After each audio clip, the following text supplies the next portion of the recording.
Como o pastor Pedro disse, eles são homens de Deus que têm um arsenal, né, irmãos, muito grande, uma revelação, e isso é um privilégio, sabe, irmãos? Nunca se esqueça disso. É um privilégio que você tem de estarmos juntos nessa conexão. Não tem nada em especial em nós que você não tenha igualzinho. Eu me sinto muito privilegiado de estar aqui essa noite.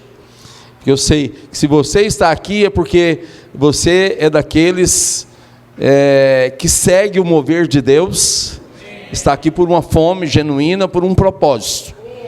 E uma coisa importa, vou dizer algo aqui, importa que você cumpra o propósito para o qual Deus te chamou e te constituiu. E eu vou dizer algo aqui, quero chamar a sua atenção para isso. Eu sei que tem o tema aqui, debaixo do favor, mas eu gosto muito desse tema que está sempre aqui, ó, conferência treinando vencedores.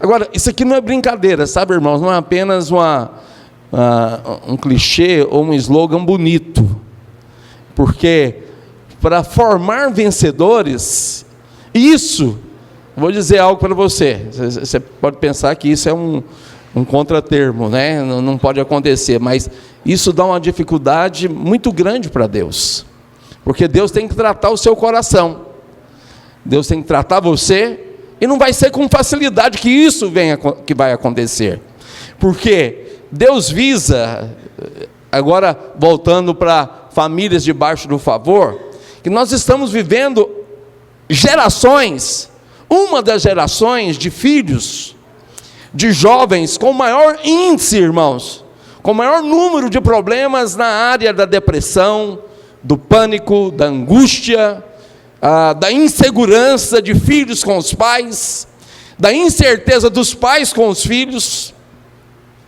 E a gente percebe, pastor Pedro, que o levante do inferno nessa geração é porque o próprio diabo, ele sabe, irmãos, o diabo tem uma sabedoria milenar. Deus não deletou da mente dele o conhecimento celestial que ele tem das coisas de Deus. Ele não vive na glória, ele foi deposto da glória, mas ele sabe contar o tempo e as horas, e sabe que pouco tempo resta. E o diabo se levanta, irmãos, com muita perversidade, causando sofrimentos, como eu estou dizendo aqui, de insônia e pânico sem fim.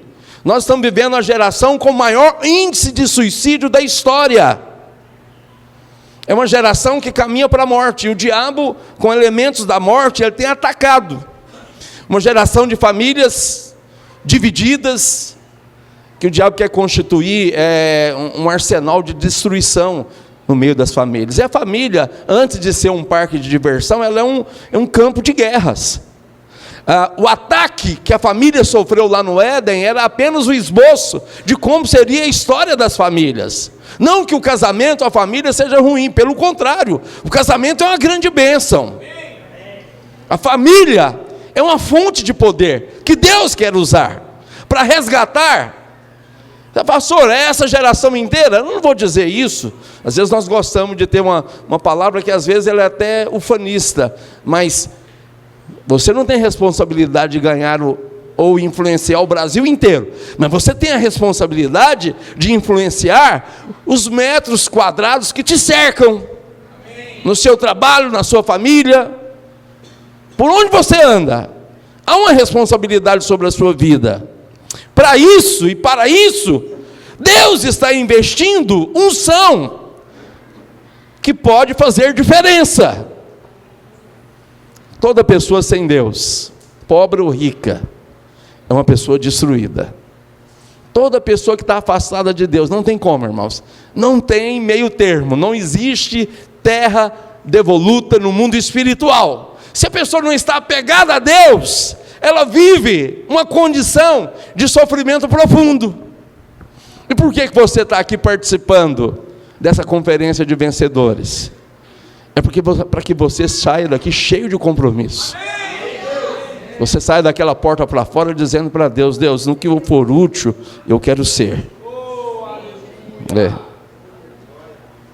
Hoje, olha, eu vou dizer uma coisa aqui, não deixe isso afetar o seu coração. Ouça com ouvidos espirituais e cheios de fé. A geração desse mundo, irmãos, no Brasil, por exemplo, são 13 milhões de desempregados. Há uma luta árdua, uma luta dolorosa para conseguirem um lugar ao sol, para as pessoas terem uma conquista de um espaço para trabalharem, mas para viver uma vida digna, mas para ser aceito, irmãos, há um alto nível de expectativas para essas pessoas, que elas devem responder, uma expectativa muito grande na qualificação profissional e por aí vai.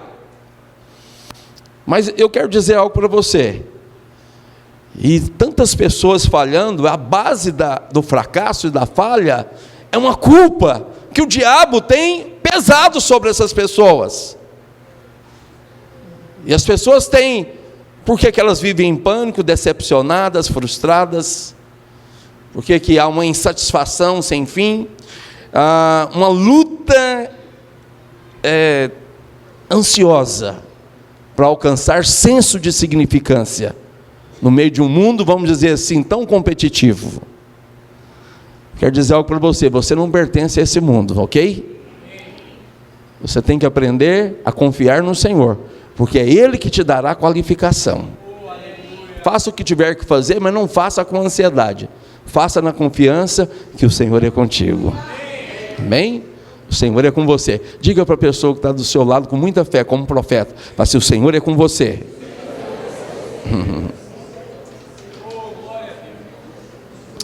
O diabo, ele governa e paralisa essa geração através do medo, irmãos, da condenação. E ele usa a própria fraqueza das pessoas para gerar uma fonte de acusação. E o que ele faz? Ele enche as pessoas, pastor Pedro, de si mesmo, de si mesmas. E quando ele enche a pessoa de si mesma, ele governa e paralisa. Hoje você veio aqui para se esvaziar de você e se encher de Cristo. Porque aqui você ouviu uma palavra, ouviu o louvor, muito abençoado, com muita unção. Você está aqui para consolidar isso, consolidar essa firmeza em Deus. Amém? Talvez você está aqui por uma convocação de uma mobilização do líder que trouxe a nossa conferência, vamos participar. Não é apenas, irmãos, essa agenda. Essa agenda, ela leva você de encontro ao propósito de Deus. Há algo muito grande que Deus quer fazer. E nós estamos aqui, o pano de fundo de tudo que eu vou falar é que você está aqui resgatado por Cristo, não tem condenação mais sobre você. Romanos 8:1 diz assim, que nenhuma condenação há para os que estão em Cristo Jesus. Se não tem condenação, não tem culpa, não tem pecado, você é perfeito diante de Deus. E você tem que ter essa fé. Tendo essa fé, você sabe que Deus é com você. E eu vou falar algo aqui sobre os heróis da fé, começando, porque a gente está falando de família de vencedores, e famílias debaixo do favor, e numa perspectiva geral de treinar vencedores.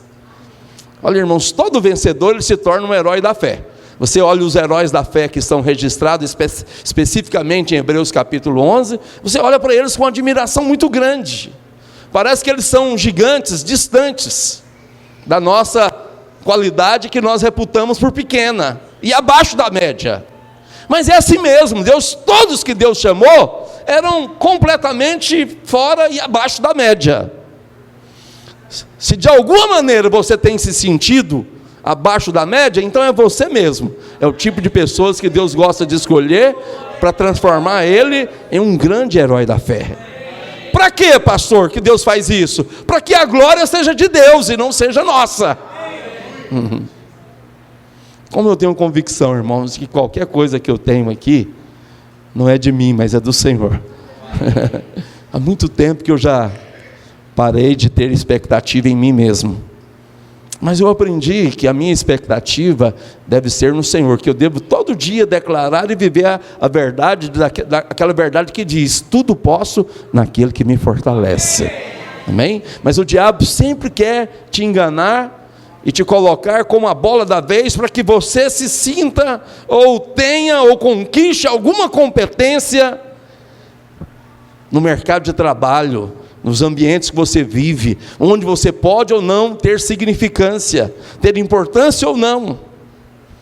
Para que eu fui chamado? Deus, eu quero ter muitos seguidores. Sempre vem esses padrões mundanos de importância. Talvez hoje o padrão mais mundano, que mais mexe com o ego do homem, é quantos seguidores se tem e quantos seguidores não se tem. Eu fico com muita compaixão de atores, de atrizes, que quando vão passando, cantores, eles entram numa letargia, num ambiente de depressão, porque, olha irmãos, tudo passa. Porque a Bíblia diz assim, porque dele, por ele e para ele são todas as coisas. Isso está em Romanos, se eu não estiver enganado, 11:35. Olha irmãos, tudo é por ele, é dele, por ele e para ele. Amém? E você, o que é maravilhoso, você e eu, todos nós aqui, estamos nele. Então, para Deus e para a eternidade, nós temos uma importância muito grande. Tudo passa. Essa aqui, talvez muitos aí tenham iPhone, tenham iPad. A Apple, hoje, é a marca mais cara do planeta. 3 trilhões de dólares, e 3 trilhões e muitos bilhões, que é o valor dela. É dinheiro, irmãos, que nem fogo consegue queimar. Mas vai passar como fumaça. Da hora para outra, assim, tudo desvaloriza. Mas olha só, a obra que você está edificando, você está ajudando o pastor Pedro e a pastora Fernanda a edificar, essa obra, ela permanece eternamente. Amém? E você está sendo aqui restaurado como família, vou dizer família vencedora, família debaixo do favor, para tirar mais pessoas que estão aí na sua vizinhança dessa condição de pânico, de destruição, de ilusão desse mundo. Esse mundo passa, bem como o seu desejo forte, é o que diz a Bíblia. Eu quero dizer algo para você sobre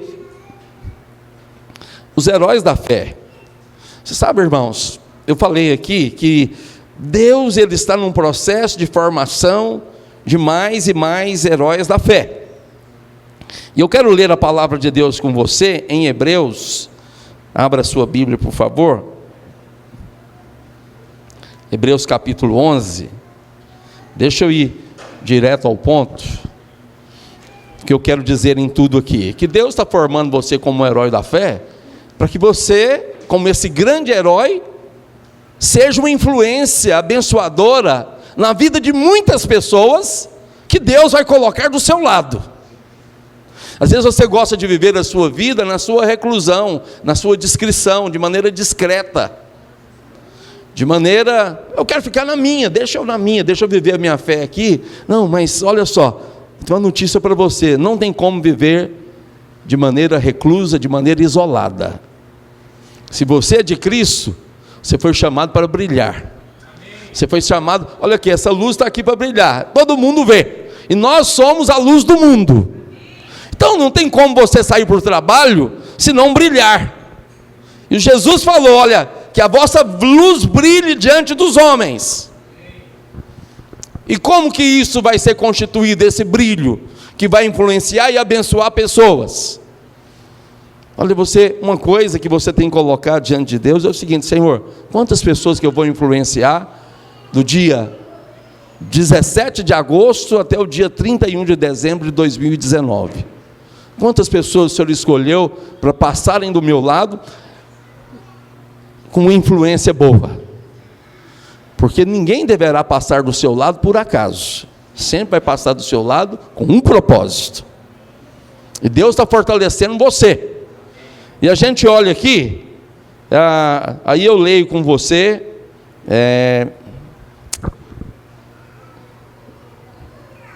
Deixa eu ver aqui que eu estava estudando aqui.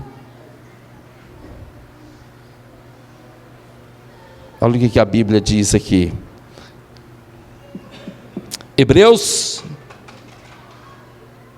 capítulo 10, versículo 34. Eu começo por aqui. Porque não somente vos compadecestes dos encarcerados, como também aceitaste com alegria o espólio dos vossos bens. Quando está falando aqui, está falando de despojo. Você está falando de perder conforto pessoal em favor de outras pessoas. Quando você vai trabalhar no evangelismo, fazer um encontro, você perde o seu conforto para que você dê vida para aqueles que você vai envolver na pregação do evangelho, no discipulado e na edificação. E aqui está falando que você aceitou com alegria perder conforto a favor do propósito de Deus. Aliás, a vida boa que a gente deduz segundo esse mundo é ganhar um bom salário, morar numa boa casa, ter um bom carro, ter o descanso. Mas a igreja exige demais de nós. Quem aqui é vencedor, diga amém. Amém. Então, talvez eu vou ler alguns textos aqui que vai te decepcionar profundamente. Talvez você vai sair dizendo, não, parei de brincar, porque a brincadeira de ser crente não é nada de brincadeira, é muito sério.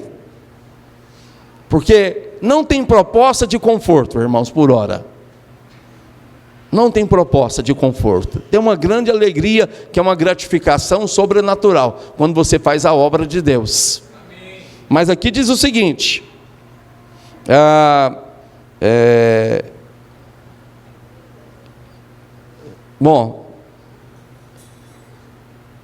porque não somente, deixa eu começar do começo de 34, para mim ler o versículo completo. Porque não somente vos compadeceste dos encarcerados, como também aceitaste com alegria o espólio dos vossos bens, tendo ciência de possuir de vós mesmos patrimônio superior e durável. Aí vem um conforto. Não abandoneis, portanto, a vossa confiança. Ela tem grande galardão. Por que você acha que a Bíblia está trazendo esse consolo? Porque não é brincadeira servir a Deus.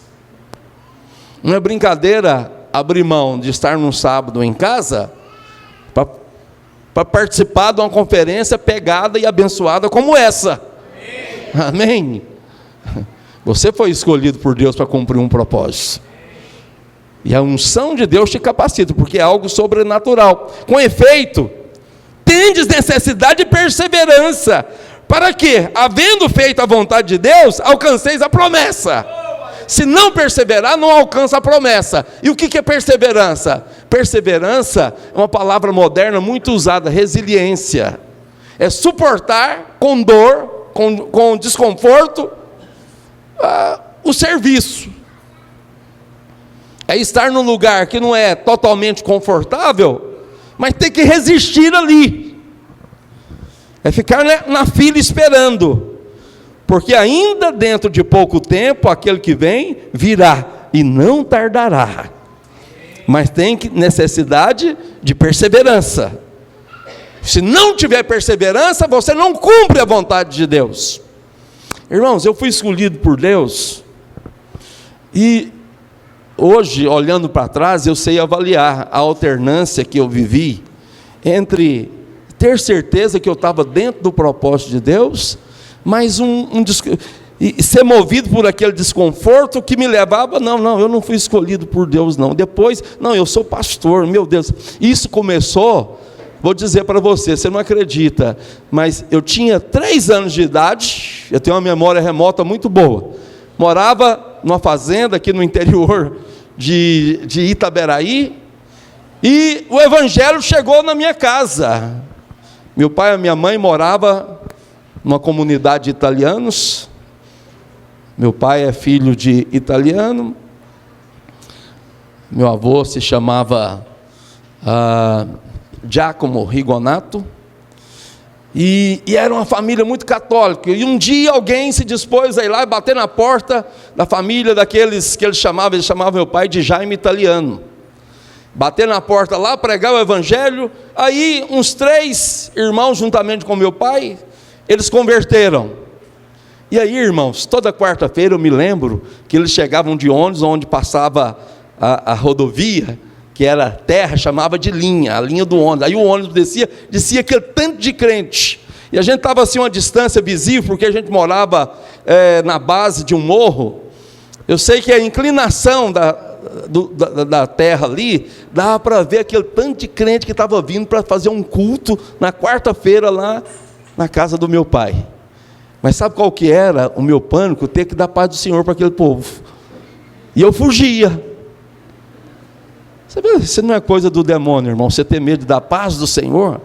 Eu fugia da paz. Mas esse tormento não durou a vida inteira.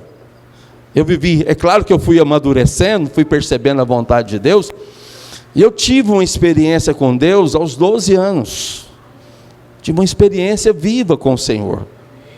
E eu fui tomado por uma fome de ler a palavra de Deus, e em 3 anos eu li a Bíblia toda em 6 vezes. Li a Bíblia toda 6 vezes. E pensei que seria tudo muito fácil, maravilhoso, que eu tinha sido escolhido por Deus, e que tudo andaria dentro dos trilhos, que não teria alternância na minha vida de perseverança. Grande engano, irmãos. Porque as influências de colegas e de outras coisas me abduziram para o mundo. Eu me lembro que eu tinha 10 anos, antes de ter uma experiência viva com Deus, foi a primeira vez que eu tive essa noção que Deus estava me chamando. Ou melhor, eu ainda tinha 6 anos, e um jovem de 10 anos estava ministrando numa escola dominical, e ele falou sobre o chamado de Samuel. Mal eu sabia que Deus estava me envolvendo num chamado, contando a respeito do chamado de Samuel. Quando Deus aparece em voz audível e fala: Samuel, Samuel. E aquele jovenzinho, aquele pré-adolescente de 10 anos, falou com muita clareza. E ele falava assim: olha, quem sabe Deus está te chamando, está chamando pelo seu nome. E aí ele usou o exemplo de alguns nomes, como se ele dissesse: Luiz, Luiz, hoje Deus está falando para você responder para ele, você deve responder: Senhor, eis-me aqui. E certamente hoje Deus está confirmando um chamado no seu coração, porque você foi chamado para fazer parte de um time vencedor. E as habilidades desse time não são naturais, são sobrenaturais. Quem dá essas habilidades é o Senhor. Olha, irmãos, o que eu não sabia é que Deus estava formando gradativamente, passo a passo, dia a dia, ano a ano, e agora já são mais de 5 décadas, e Deus continua trabalhando para formar um vencedor, um herói da fé. Amém? Nós temos aqui uma legião de heróis da fé. Nós vamos ler aqui alguma coisa em Hebreus 11, sobre esses heróis, e tudo começa, eu vou ler aqui Hebreus 11, mas tudo começa lá em Gênesis, capítulo 15, versículo 6, a base de toda a fé, irmãos, é a partir de Abraão. Todo o tratado de Paulo, falando sobre a fé, a gente não sabe quem escreveu o livro de Hebreus, não sei se foi Paulo que fez essa abordagem brilhante dos heróis da fé, desses grandes homens de Deus, mas olha, Gênesis 15, versículo 6, e ele creu no Senhor, e isso lhe foi imputado para a justiça. Eu vou dizer algo e pedir que você repita com um amém bem forte. Essa congregação aqui está presente, me ouvindo, porque vocês creram. Amém? Amém? Vocês creram, e essa fé foi imputada. É uma maneira sobrenatural, pela fé de Deus, colocar justiça. Deus olha para você, o mundo espiritual sabe que você é perfeito diante de Deus, que não tem condenação, porque o mundo espiritual, Satanás sabe que Jesus morreu no seu lugar, ele sabe que você não é condenado, que não tem culpa sobre a sua vida, que você é filho amado de Deus, e que você tem um poder muito grande no mundo espiritual. Quando você ousa falar para alguém do Senhor, olha, irmãos, o inferno e Satanás estremece, porque há uma autoridade sobre a sua vida. Amém? E a palavra de Deus diz assim, num processo de constituição dos heróis da fé. Aí fala assim, porque ainda, versículo 37 do capítulo 10, dentro de pouco tempo, aquele que vem virá e não tardará. Todavia o meu justo viverá pela fé. Se retroceder, mas isso é muito sério. Nele não se compraz a minha alma. Olha, a única coisa que você tem que fazer para não gerar insatisfação no coração de Deus é retroceder da sua fé. Não é esforço, não é habilidade humana, não é excelência humana. Eu estou falando aqui de você confiar completamente no Senhor. É você chegar diante de Deus prostrado e dizer: Senhor, eu não posso te oferecer nada, mas eu creio na sua bondade e no seu poder. Eu creio na obra redentora de Cristo. Eu creio que tudo posso no Senhor que me fortalece. Olha, o que eu sou pela graça. O que eu tenho para fazer, eu farei pela graça. Amém? Nós, porém, isso aqui é esse time aqui, pastor Pedro, nós não somos daqueles dos que retrocedem para a perdição. Somos, entretanto, da fé para a conservação da alma. Aqui está falando de uma consciência estável. Porque quando você comete um pecado, é claro que você tem à sua disposição o sangue de Jesus para te perdoar. Isso aqui, irmãos, olha, o pecado, toda vez que você comete um erro, o inferno inteiro aproveita aquele elemento do erro para acusar você. Então, no nome de Jesus, clame ao Senhor e não peque, para você não ter uma luta com a sua consciência, para não ter uma luta se você está sendo purificado ou não, se o sangue está purificando ou não a sua consciência. É certo que está, mas o diabo vai levar você a duvidar. Como que eu faço, pastor? Não peque em nome de Jesus. Como que eu faço para não pecar? Dependa do Espírito Santo. A maior promessa do Novo Testamento, nessa área, é Romanos 6,14. O pecado não terá domínio sobre vós, porque vocês não estão debaixo de lei, vocês estão debaixo da graça. Amém? Diga assim: o pecado não tem domínio sobre a minha vida. Diga com mais fé: o pecado não tem domínio sobre a minha vida. Isso aqui não é mandamento, é promessa. Amém, irmãos? Firme-se nessa promessa, porque Deus tem muito para realizar para você. E a fé, o que é a fé, pastor? É a certeza de coisas que se esperam, e a convicção de fatos que se não veem.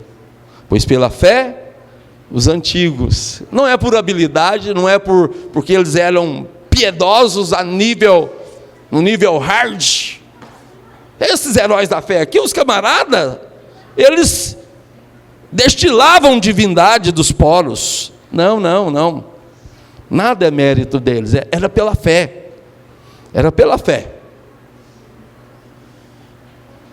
É pela fé que na vida do pastor Pedro, 8 e 8 se tornaram 16. E o número 8 é o número de Cristo, é o número do recomeço. É pela fé. Pela fé, entendemos que o universo, que foi o universo formado pela palavra de Deus, de maneira que o visível veio a existir das coisas que não aparecem. É assim na nossa vida. Você não está vendo aquilo que Deus vai fazer, mas coisas boas vão acontecer. Amém? Coisas boas vão acontecer, por quê? Porque Deus não tem em vista só você. Deus tem em vista, como eu disse, aqueles que vão passar ao seu redor. Você fica admirando Abel, que pela fé ele ofereceu a Deus mais excelente sacrifício do que Caim, pelo qual obteve testemunho de ser justo, tendo a aprovação de Deus quanto à suas ofertas. Bom, ele morreu, não tem nenhuma ação entre nós, mas a Bíblia diz que mesmo depois de morto, as suas obras falam, porque quem dá testemunho das obras de Abel é o próprio Deus.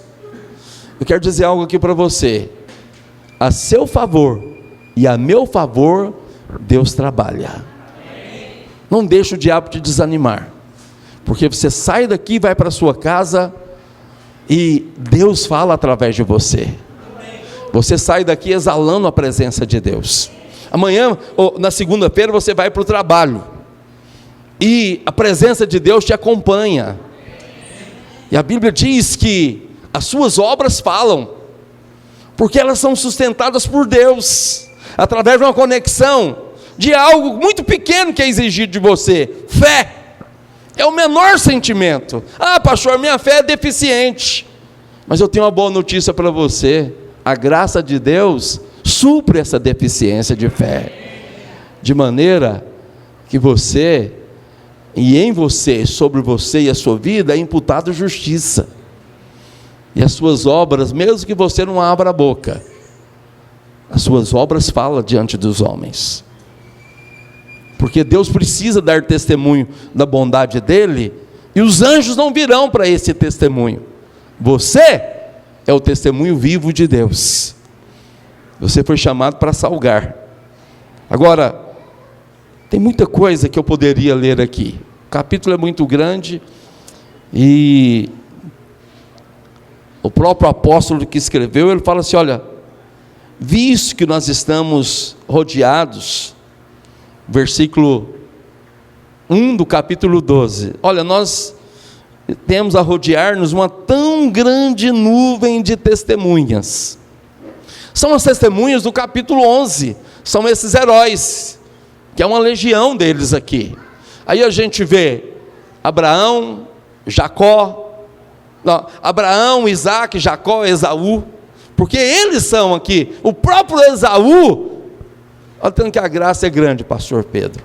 É interessante que Esaú foi alguém que renegou a bondade de Deus, não quis se envolver com Deus, falou: não, o que eu quero com direito de primogenitura, o que eu quero com esse negócio de ser crente?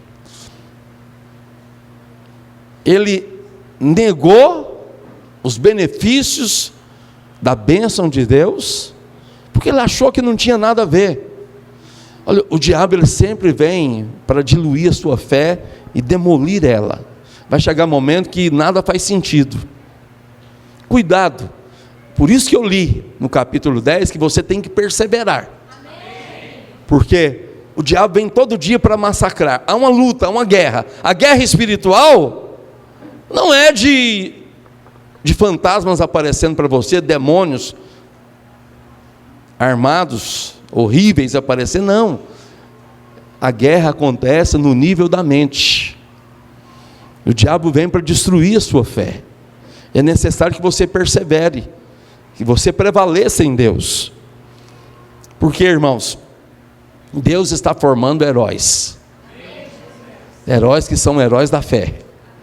E aqui, nós temos uma grande nuvem de testemunha a rodear-nos, desembaraçando-nos de todo o peso e do pecado que tenazmente, fortemente nos assedia.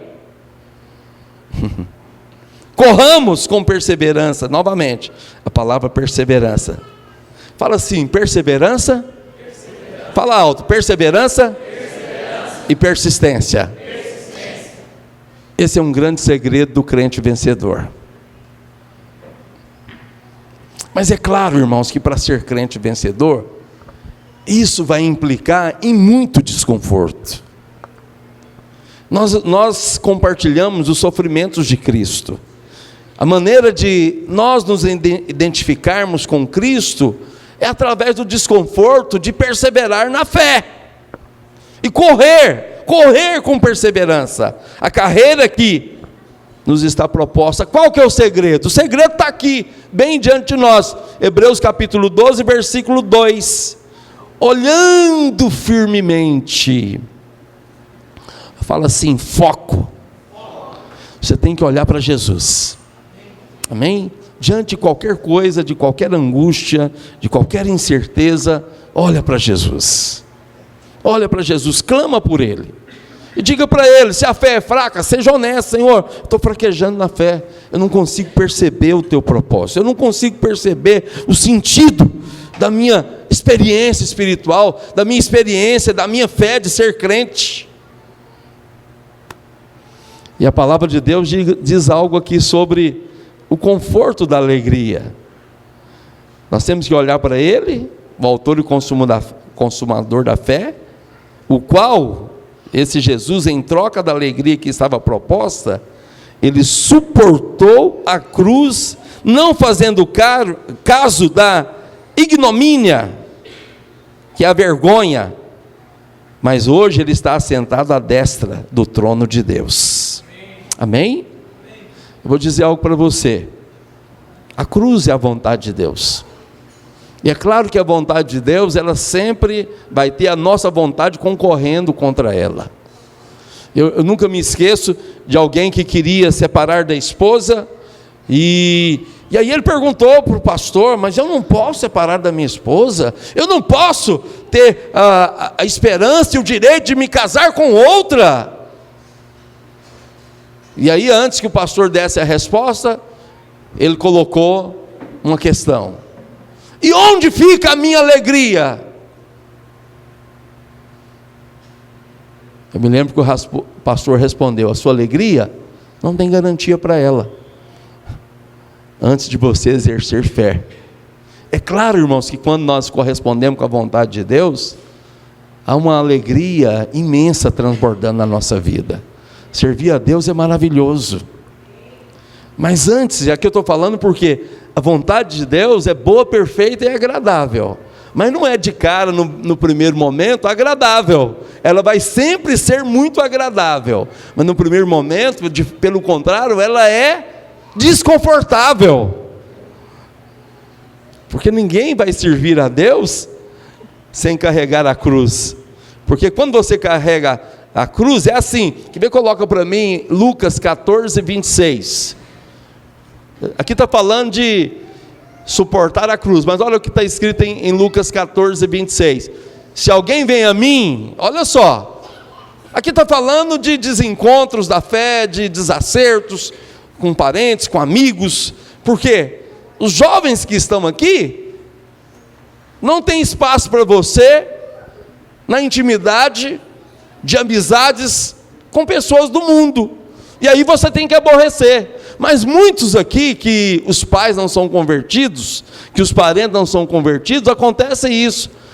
Se alguém vem a mim e não aborrece a seu pai, e mãe, e mulher, e filhos, e irmãos, e irmãs, e ainda a sua própria vida, não pode ser meu discípulo. Meu Deus, mas ser herói da fé é muito difícil. É por isso que a Bíblia vai dizer sobre esses homens, que o mundo não era digno deles, porque eles suportaram vergonha, eles foram livrados, muitos, Deus os livrou da boca dos leões, mas muitos morreram na boca dos leões, porque às vezes você é desafiado a fechar a boca do leão, o duro, quando Deus fala para você: até onde você está disposto a ir comigo? Você está disposto a morrer na boca do leão? Aí é que a questão pega, né?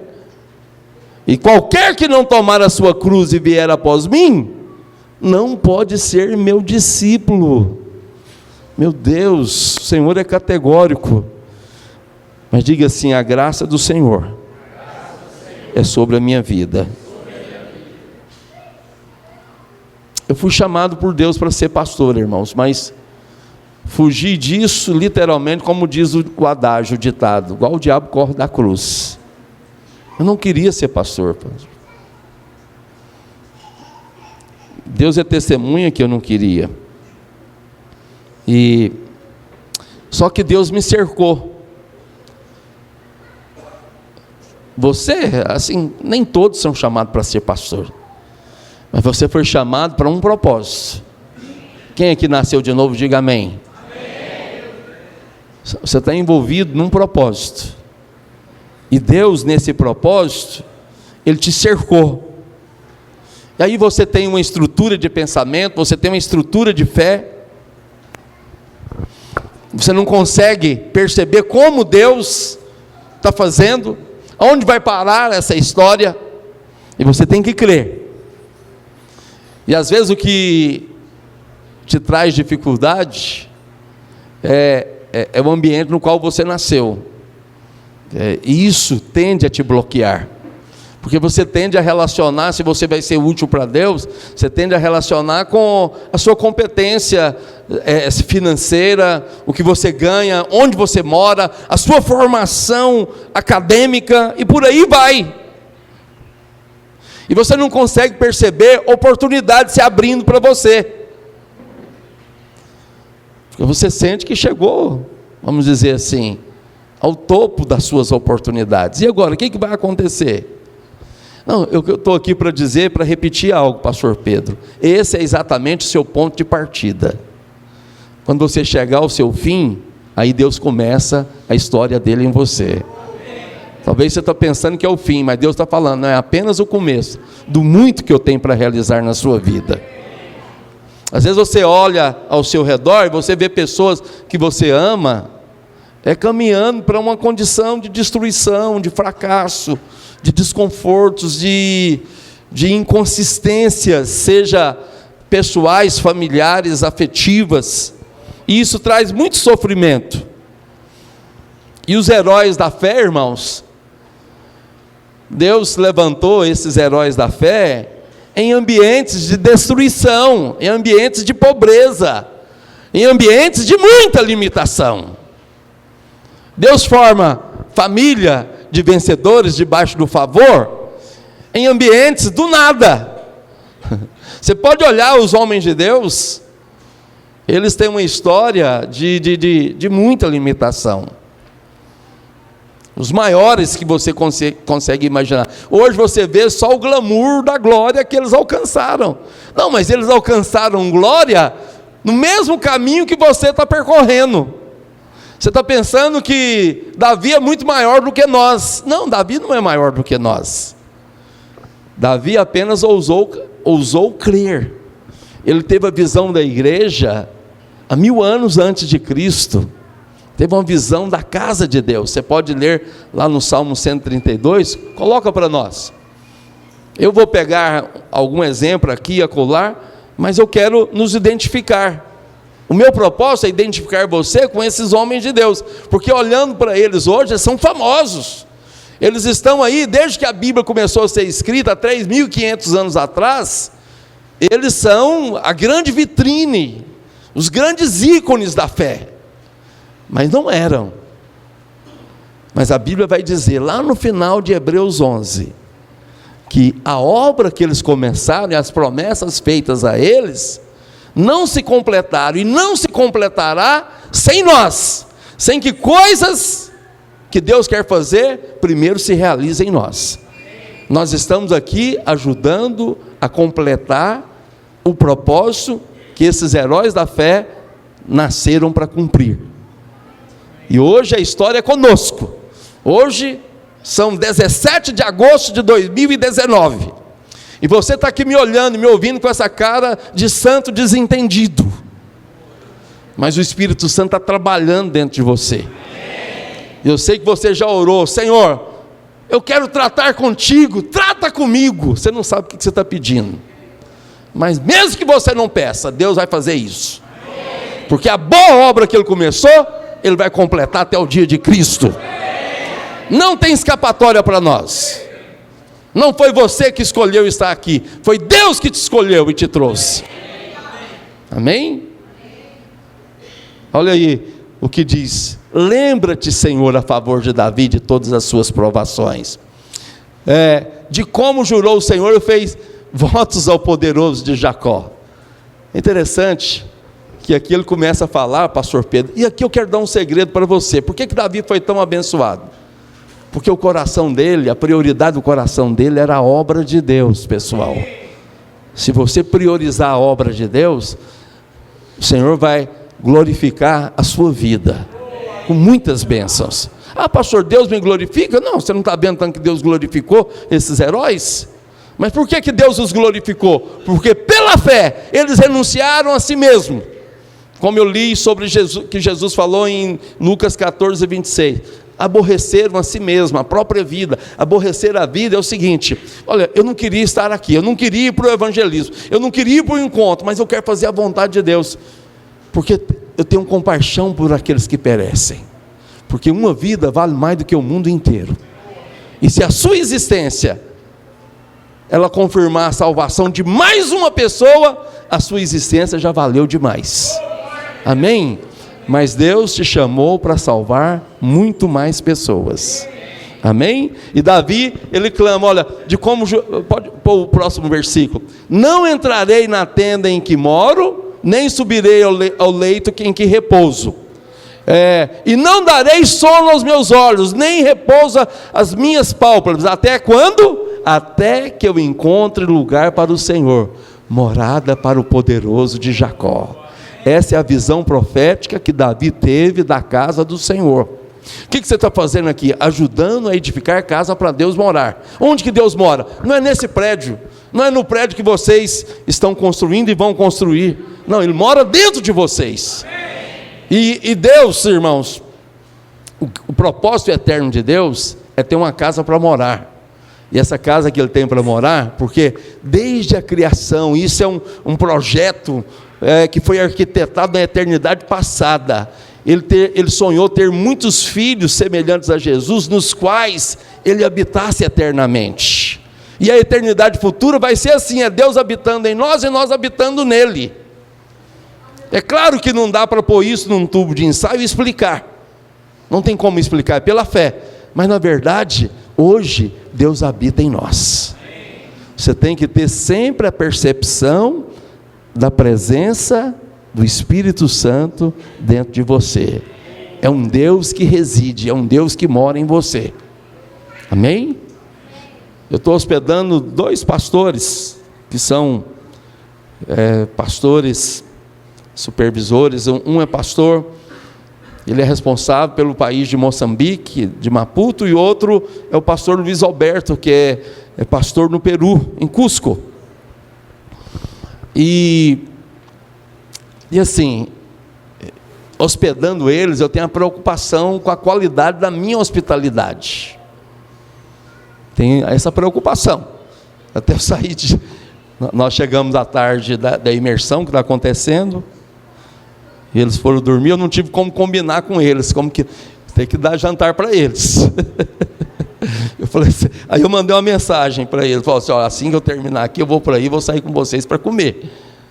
Que misericórdia, tratar mal os homens de Deus, eu estou ferrado com Deus. Mas hospitalidade, por que eu estou falando de hospitalidade? Porque você tem que tratar com hospitalidade a presença do Deus Todo-Poderoso. O Espírito de Deus habita em nós, mas o Espírito de Deus ele reside como plenitude, é o Pai, o Filho e o Espírito Santo que habita dentro de nós. Amém? Davi teve uma visão, eu falo visão assim, ele entendeu que ele tinha que construir casa para Deus habitar. Ele está preocupado com isso, irmãos, e no andamento da história, porque olha só, como que a história percorreu os tempos? É o seguinte, no passado, lá no deserto, Deus pediu que construísse, os homens habitavam em tendas, e Deus falou assim para Moisés, constrói uma tenda para mim, e eu vou habitar nessa tenda. Depois eles entraram em Israel, e passaram a habitar em casas, e Deus fala com Davi, eu quero que você construa uma casa para mim. Mas antes de Deus falar com ele, o próprio Davi falou, eu não vou descansar, não vou dar sono aos meus olhos, não vou subir à cama onde eu durmo, não darei descanso ao meu corpo e aos meus olhos, até que eu encontre casa para Deus morar. E Deus falou assim, meu Pai do céu, olha Deus falando, né? Meu Deus do céu, quem falou para Davi que eu quero essa casa para mim habitar? Antes de Deus, Davi antecipou, e por isso, sabe o que Deus falou para ele, pastor Pedro? Falou, olha, o seu trono, a dinastia que procede de você, não vai ter fim. Na eternidade, o herdeiro do trono eterno vai ser da descendência de Davi. E Deus fez nascer Jesus. José e Maria eram da tribo de Davi, da tribo de Judá, de onde descende Davi. Onde está Jessé, o pai de Davi, e aí culmina em Cristo essa descendência. Sabe por que Deus decidiu dar trono eterno para Davi? Porque Davi se importou com a casa do Senhor.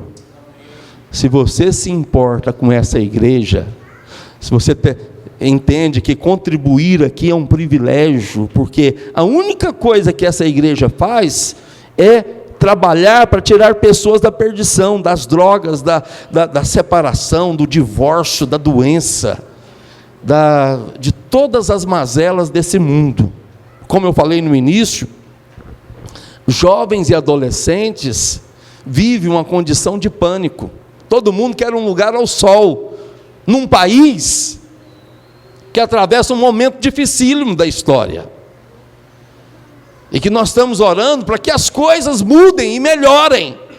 E nós estamos aqui a cada dia, né, pastor Pedro, orando por essa nação também, porque o Senhor nos fala para orar por essa nação. Mas o principal que vocês fazem é construir casa para Deus.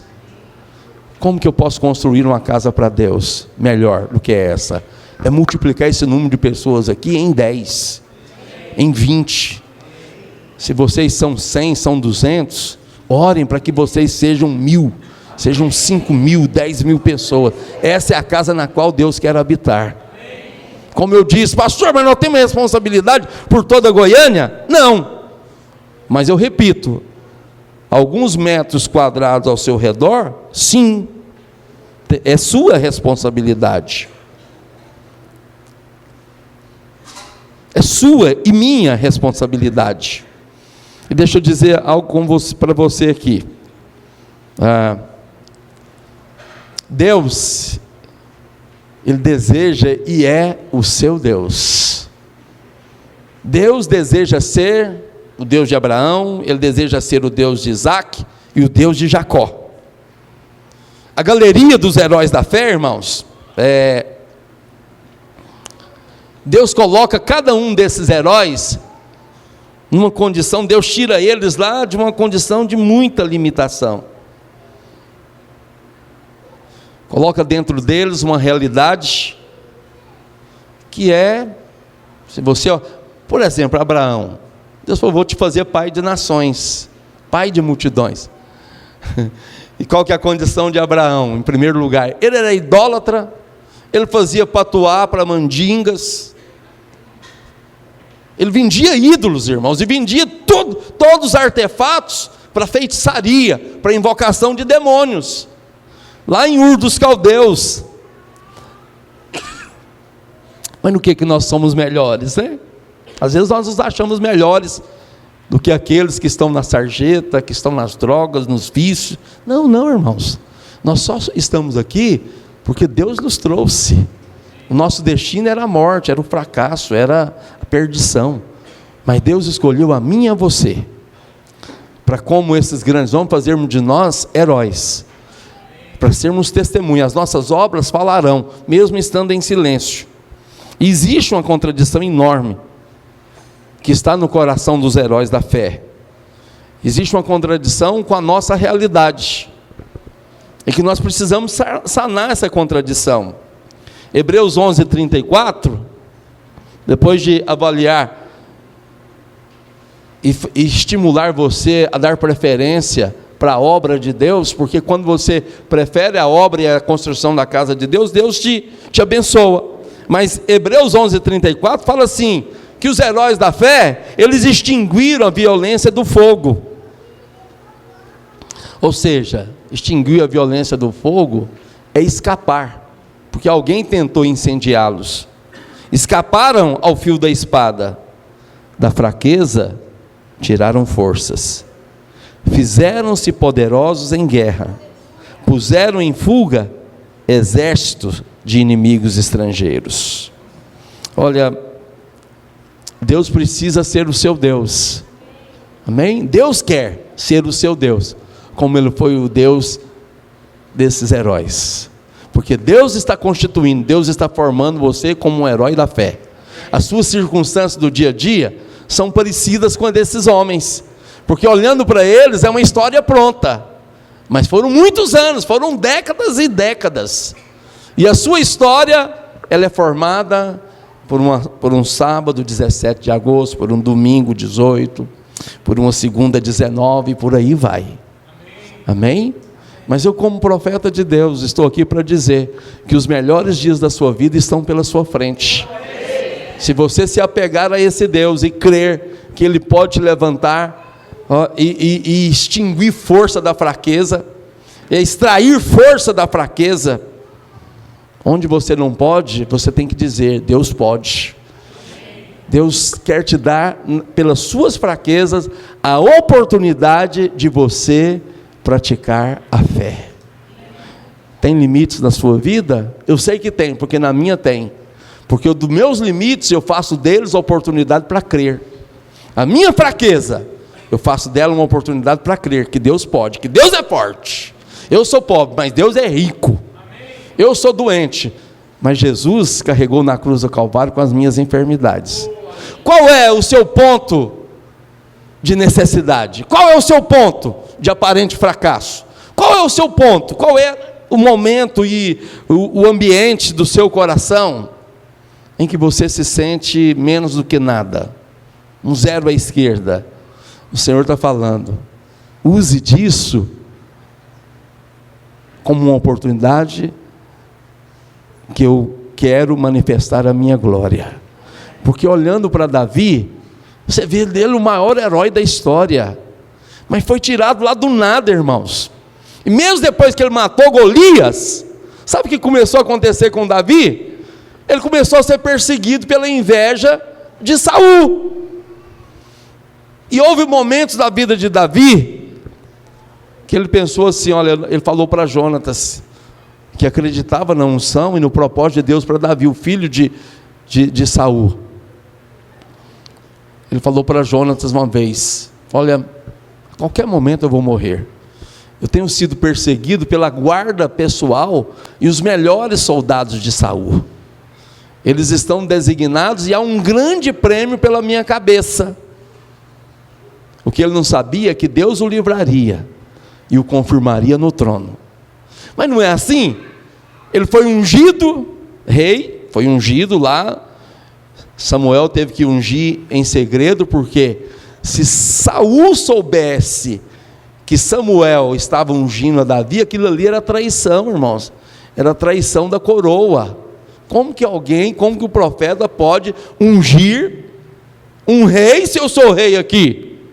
Se o meu filho é que deve herdar a coroa, meu filho Jonas. Estou parafraseando aqui o pensamento de Saul. E o perigo de Samuel em ungir a Davi como rei. Samuel até perguntou para Deus aqui: mas o que eu vou falar para o rei se ele descobrir que eu estou indo lá ungir a Davi? Ele falou: não, fala que você foi lá só orar, você foi fazer outra coisa, não precisa contar os detalhes, não minta, mas omita os fatos. O próprio Deus deu essa orientação, porque Deus havia escolhido, e a Bíblia diz assim, que Deus disse assim: olha, achei a Davi, homem segundo o meu coração, que fará toda a minha vontade. Amém? Olha, eu estou aqui diante de uma plateia que eu não sei, provavelmente ninguém vai ocupar um cargo de proeminência política como Davi ocupou em ser rei, mas uma coisa eu sei que você vai ocupar. Você está olhando para mim? Ouça agora. Você vai ser um homem e uma mulher segundo o coração de Deus. Porque um homem e uma mulher segundo o coração de Deus é aquela pessoa que faz toda a vontade de Deus. Amém? Você foi chamado para cumprir toda a vontade. Nada difícil, nada além do seu alcance. Aquilo que te é impossível é a oportunidade para Deus fazer. Amém? Diga assim: eu fui chamado para um grande propósito. E Deus está fazendo de mim um herói da fé. Aleluia. Eu me lembro, irmãos, que no dia 20 de outubro de 99, eu cancelei uma carreira de 17 anos. Eu tinha estabilidade. Eu era um funcionário público de uma autarquia e tinha um excelente salário. E naquela época, eu tinha sentado na mesa do pastor Aloysio, e ele falou assim: ó, Rigonato, se você quiser ser pastor e continuar como bancário, você pode. E eu falei categoricamente, porque estava fora do meu coração, e falei aquilo que era vontade de Deus. Eu falei assim: não, eu não quero continuar sendo bancário. Ele falou assim, ele ainda tentou me convencer: é bom, que você vai agregar um salário melhor. Eu falei: pastor, eu quero, estava tão apaixonado, e eu quero dizer para você que eu ainda estou na mesma lua de mel daquela época, tão apaixonado por Deus, que eu abri mão. Ele perguntou para mim assim, naquele dia, isso era julho: o banco tem algum programa de demissão voluntária? Eu falei: não, nem se fala nisso. Mas, impressionantemente, naquele dia, quando eu cheguei no banco, eu tinha pedido para chegar mais tarde, porque eu tinha uma agenda com ele, e naquele dia ele me chamou para ser pastor. E perguntou: tem algum programa de demissão voluntária? Não tem, não se fala nisso. Mas eu vou pedir demissão mesmo assim. Quando eu cheguei no serviço, na minha mesa tinha uma carta, que era uma proposta, era uma pesquisa de opinião, se o banco lançasse um plano de demissão voluntária, se eu ia aderir ou não. Aí eu escandalizei todo mundo, porque eu aderi. Todo mundo falou: você é doido, você é doido. E aí tinha promoção, o gerente até propôs me promover, para que eu não saísse. Eu falei: não. E eles até brincaram: não, bom mesmo é ser pastor, pastor é que ganha dinheiro. Eu falei: graças a Deus. Eu dizia amém.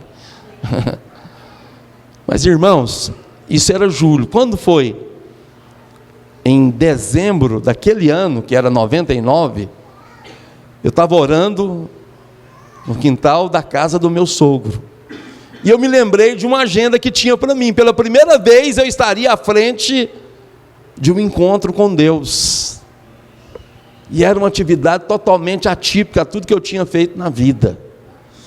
Eu tinha que inscrever pelo menos 120 pessoas, tinha que liderar um povo, tinha que alugar acampamento, tinha que ir eu mesmo no Ceasa fazer compra e estruturar toda aquela logística. Mas isso até não me assustava. Mas eu estava orando e me lembrei de algo, de um encontro que eu tinha participado. Quem estava à frente desse encontro? Primeira letra do nome dele, Aloysio Silva. E foi glorioso o encontro. Mas sabe que aquilo, ao invés de despertar fé, gerou pavor? Por quê? Porque eu pensei: meu Deus do céu, vou ter que fazer igual aquilo. Aí lembrava dos momentos de glória, né? Mas eu vi tanta coisa maravilhosa naquele encontro. E eu não sei, irmãos, se Deus estava querendo mostrar que eu não era nada, e eu precisava disso, porque havia uma certa arrogância, pastora Fernanda, no meu coração. Eu achava que eu era capaz, que eu era competente, e Deus mostrou que não era, que agora tudo era na base do sobrenatural. Era Deus que ia fazer, não era eu mais. E naquele dia, por algum segundo, eu entrei em pânico e falei assim: não, onde eu fui amarrar minha égua? Eu não sou pastor, não. E eu me lembrei de uma palavra que o pastor Luiz pregou: as coisas tudo vem à tona assim, né? Até para aumentar o pânico do coração da gente. Ele falou assim: olha, se você não é pastor e decide ser pela sua força, pela força do seu braço e decisão pessoal, sem consultar a Deus, a sua vida vai ser um grande deserto. Eu falei: creio em Deus Pai, estou perdido. Irmãos, até que eu me recuperasse disso, foram meses, eu orando. Falei: Deus, será que eu decidi minha vida? Aí eu falei assim: eu não vou ser pastor. Mas quando eu olhei para trás, eu já tinha queimado a ponte. Já tinha saído, já tinha desligado, já tinha recebido o acerto. Ai, Deus do céu, por que eu fui arrumar essa confusão para a minha vida? Fiquei pensando ali. Suava frio. E aí, tanto que Deus é bom, porque até ali eu tinha certeza que eu tinha decidido certo. Falei: meu Deus, eu era escravo dessa decisão, não consegui fugir dela. tomei a decisão e agora estou... O que eu não estava percebendo é a maneira como Deus forma os seus heróis. Heróis dele, não na minha força. O que eu sou pela graça. Diga isso, o que eu sou? Eu sou pela graça. Mas como que esse suplício acabou? O que Deus fez? A gente estava no final de um jejum, e um irmão, naquela última tarde de oração, seria o último dia de oração da semana, aí um irmão me abraçou, e falou assim para mim, olhou nos meus olhos, e falou assim: Rigonato, Deus te ama, viu?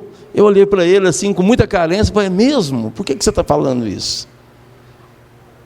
Ele falou assim: olha, essa noite é interessante, eu sonhei, e no sonho, eu não sei te definir, mas uma voz falou para mim assim, fala para o Rigonato, que ele está sendo enganado com a voz que diz para ele, você tomou a decisão errada e está fora do lugar que era para você estar. Então fala para ele que ele está exatamente onde deveria estar. E eu que coloquei ele nessa condição. E aí, quando ele falou isso para mim, irmãos, é claro que eu derramei lágrimas naquele momento. Abracei com ele e se tornou um momento inesquecível. Nunca mais tive dúvida. O que eu aprendi, o que eu quero que você aprenda, é que para fazer a obra de Deus não vai ser no meio das facilidades, vai ser no meio dos desafios, porque é Deus que quer fazer. Deus não quer a força do seu braço, Deus quer que o braço dele que atue a seu favor. Amém? É isso, é assim que se forma vencedores, valentes. Deus está dizendo para você, é na minha força, é na minha graça. Olha, as coisas não pararam por aí. Houve um tempo que eu já estava atuando, tinha um ano de pastor, tinha um encontro agendado para nós. Naquele dia, na sexta-feira, eu estava com o pastor Aloísio, e ele perguntou para mim assim: e aí, Rigonato, como que estão as inscrições? Falei: pastor, acho que os irmãos estão fazendo lá. Falei: não, vou ligar lá na secretaria agora para saber.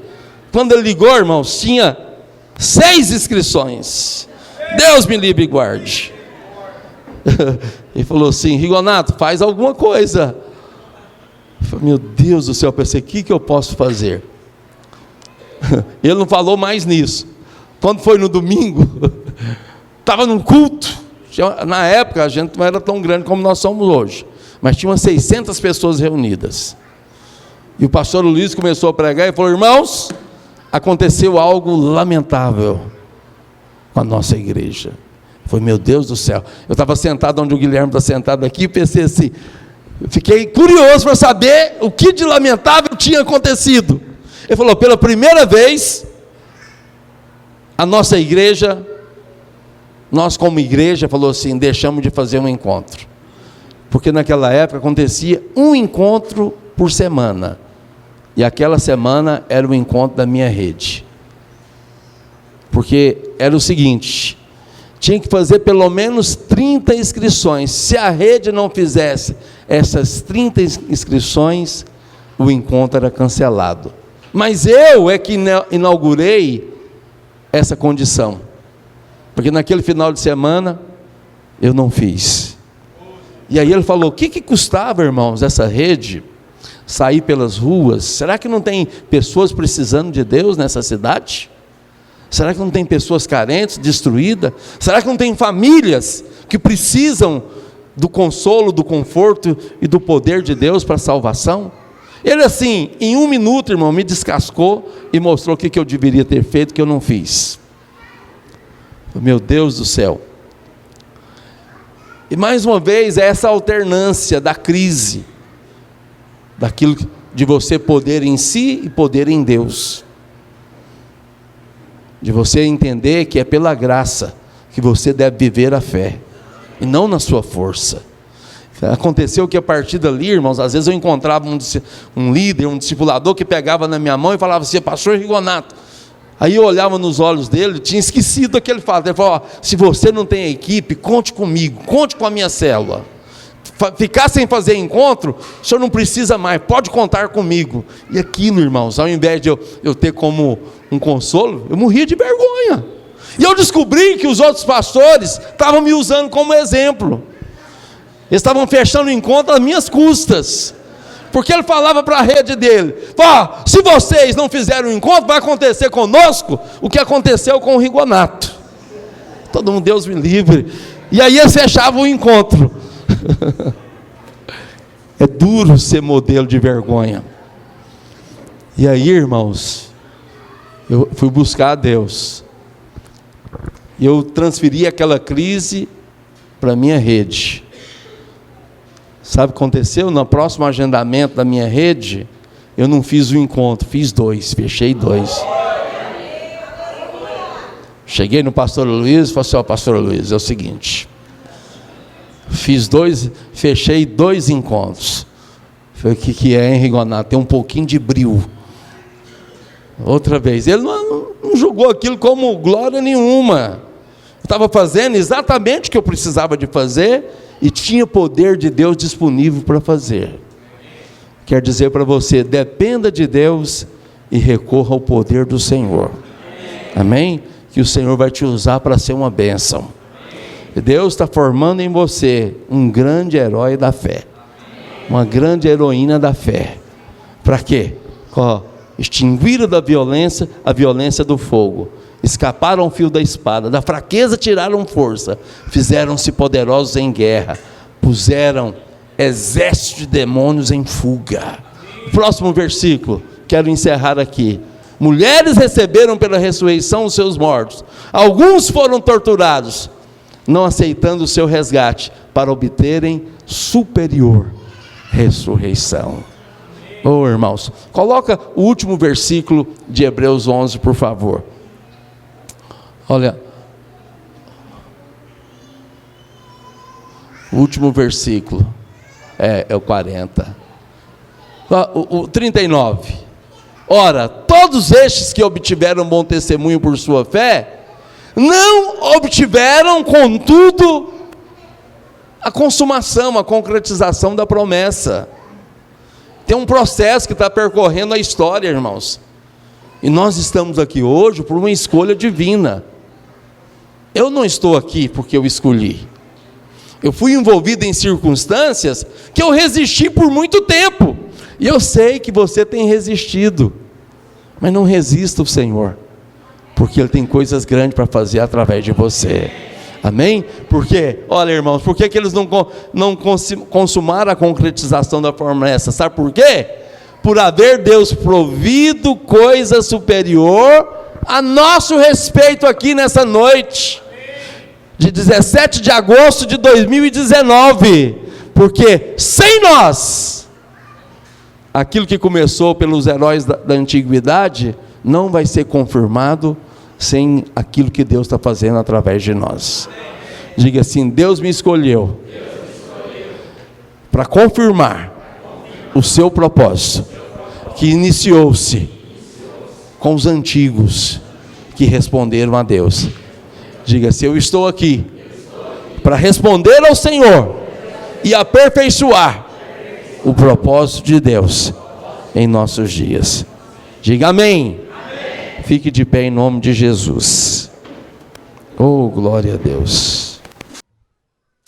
Irmãos, às vezes você não consegue ver perfeitamente, mas as promessas e sonhos que Deus compartilhou com você, às vezes não condiz com a sua realidade. Quero dizer que Deus está levando você a esperar, crer, contra todas as possibilidades. A palavra de Deus diz em Romanos 4,18, que Abraão, esperando contra a esperança, creu, para vir a ser pai de muitas nações, segundo lhe fora dito. assim será a tua descendência. E sem enfraquecer na fé, olha só, coloca para mim lá, Romanos 4, acho que agora é versículo 19. E sem enfraquecer na fé, embora levasse em conta o seu próprio corpo amortecido, e sendo já de 100 anos, e a idade avançada de Sara, 90 anos, não duvidou por incredulidade da promessa de Deus, mas pela fé se fortaleceu, dando glória a Deus. Diga assim, diga glória a Deus. Diga mais uma vez, glória a Deus. Mais uma vez, glória a Deus. Estando plenamente convicto de que Ele era poderoso para cumprir o que prometera. Oh, irmãos, Deus prometeu que você vai ser uma bênção. Deus diz que você é uma família que está debaixo do favor dEle. Amém? Eu queria que mais uma vez nós dessemos as mãos. Nós vamos orar agora, irmãos. Você vai dizer, você vai ser honesto com o Senhor. Senhor, no meio de muitas fraquezas eu tenho vivido. É exatamente aí o ambiente que Deus forma os seus vencedores.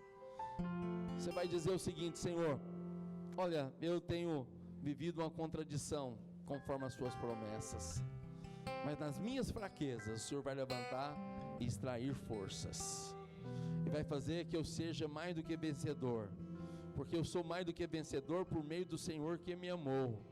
Olha o que diz Romanos 8:37. Romanos 8:37 diz assim, olha, glória a Deus. A palavra de Deus diz assim, olha, em todas essas coisas, porém, somos mais do que vencedores, não por nós, não por nossa habilidade, mas somente e tão somente por meio daquele que nos amou, o Senhor Jesus. Quem aqui se sente amado pelo Senhor? É Ele que nos constitui como vencedores. Diga bem alto, erga a mão do seu irmão e diga assim: Senhor Jesus, eis-me aqui para responder ao seu chamado, e eu fui chamado para edificar essa igreja, eu fui chamado para cumprir um propósito. Senhor, eu creio que é no meio de muita fraqueza que o Senhor levanta força, é no meio de muita pobreza que o Senhor, pela sua bondade, me enriquece. Diga assim: eu e a minha casa serviremos ao Senhor. Eu sou um instrumento para manifestar a glória de Deus. De mim mesmo nada posso, mas tudo posso no Senhor Jesus que me fortalece. Vamos adorar o Senhor com mais essa música.